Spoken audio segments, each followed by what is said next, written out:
मैं shampoo use करता हूँ, ना मैं कोई भी ऐसा पदार्थ यूज नहीं करता हूँ जो आर्टिफिशियल होता है। सिर्फ এই ভিডিও ক্লিপে শাহরুখ খান বলতেছে যে সে কখনো তার লাইফে সাবান শ্যাম্পু অথবা এমন কোনো কেমিক্যাল যেগুলা হচ্ছে তার শরীরের জন্য ইউজ করে না। দ্যাটস মিন সে আর্টিফিশিয়াল সাবান শ্যাম্পু কেমিক্যাল ডিটারজেন্ট কোনো কিছুই তার শরীরের জন্য ইউজ করে না। বাট শাহরুখ খান প্রতিনিয়ত ক্লিয়ারম্যান থেকে শুরু করে বিভিন্ন সাবান শ্যাম্পু পাউডার ডিটারজেন্টের অ্যাড করে থাকে। আমার আপনাকে বোঝায় যে এইগুলো হচ্ছে ভালো। শুধু শাহরুখ খান না, আপনি যদি বিরাট কোহলিকে দেখেন, বিরাট কোহলি কখনো কিন্তু কোনো জাঙ্ক ফুড খায় না, বাট সে প্রতিনিয়ত আমাদেরকে বলতেছে কোন চিপসটা আমাদের হেলথের জন্য ভালো। শুধু বিরাট কোহলি বললে ভুল হবে। আমাদের বাংলাদেশে একজন অ্যাক্টর, ওনার ছবিটা দেখেন যে কিভাবে আলগা চুল ব্যবহার করে আমার আপনাকে বলতেছে যে এই তেলটা ইউজ করলে আপনার চুলের গ্রোথ ভালো হবে, অথচ তার নিজের মাথাতেই চুল নাই। প্রতিনিয়ত এমন করে সেলিব্রিটিরা আমার আপনাকে বোকা বানাচ্ছে। এখন এটা মেন কথা না, মেন কথা হচ্ছে যেটা যে দেখেন, কখনো সেলিব্রিটিদের অন্ধবিশ্বাস করেন না, বিকজ তাদের কাজ হচ্ছে তাদের পপুলারিটি ইউজ করে টাকা কামানো। এটা হচ্ছে তাদের পেশা, এটা তাদেরকে করতে হয়।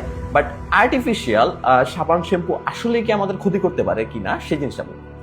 এই যে আপনার বর্তমান যুগে দেখেন মানুষের চুল পড়ে যাওয়ার যে প্রবলেম, স্কিন প্রবলেম, এগুলো কি মনে হয় আপনার কেন বাড়ছে? এগুলোর পিছনে কাদের হাত আছে?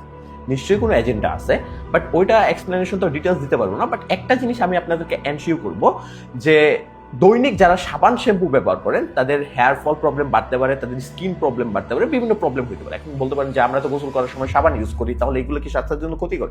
ডেফিনেটলি আপনি যদি প্রতিনিয়ত ইউজ করতে থাকেন তাহলে সেটা আপনার স্বাস্থ্যের ক্ষতি হবে। অনেকে আছে 2-3 বারও ডেইলি বেসিসে সাবান শ্যাম্পু দিয়ে গোসল করে।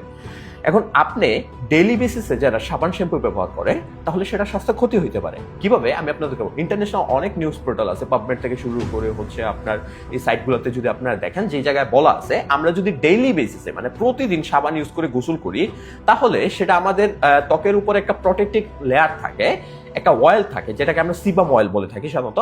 এই অয়েলটা সাধারণত সরে যায় বা চলে যায় বা এই লেয়ারটা দুর্বল হয়ে যায়, মনে করুন প্রোটেক্টিভ লেয়ারটা দুর্বল হয়ে পড়ে। এবং দুর্বল হয়ে পড়ার ফলে কি হয়, বাইরের জীবাণু, ব্যাকটেরিয়া, ফাঙ্গাল ইনফেকশন আমাদের স্কিনে হতে পারে। এই কারণে আমাদের অ্যালার্জি প্রবলেম থেকে শুরু করে বিভিন্ন প্রবলেমগুলো বডিতে দেখা দেয়। তার মানে আপনি দৈনিক সাবান শ্যাম্পু ইউজ করে গোসল করতেছেন, মনে করতেছেন যে আপনি খুব ভালো হেলথ বেনিফিট পাচ্ছেন অ্যান্ড স্কিন ভালো পরিষ্কার হচ্ছে। এটা আপনার স্কিন পরিষ্কার করার পাশাপাশি আপনার যে অর্গানিক জিনিসগুলো আছে যেগুলো আপনার বাইরের জীবাণু থেকে, রোগ জীবাণু, ইনফেকশন থেকে প্রোটেক্ট করতো, সেইগুলোও চলে যাচ্ছে। দ্যাট মিন আপনার উপরের লেয়ারটা শেষ, এখন জীবাণু সরাসরি আপনার স্কিনের ভিতরে চলে যেতে পারবে। সো সাবান শ্যাম্পু আপনি তখনই ইউজ করতে পারবেন যখন এটা খুবই বেশি জরুরি। হয়তো খাবার আগে আপনি ইউজ করলেন হাতে, এখন গোসল করার আগে আপনি ইউজ করতে পারেন। যদি অর্গানিক সাবান হয়ে থাকে তাহলে সেটা বেস্ট, ভালো হয়।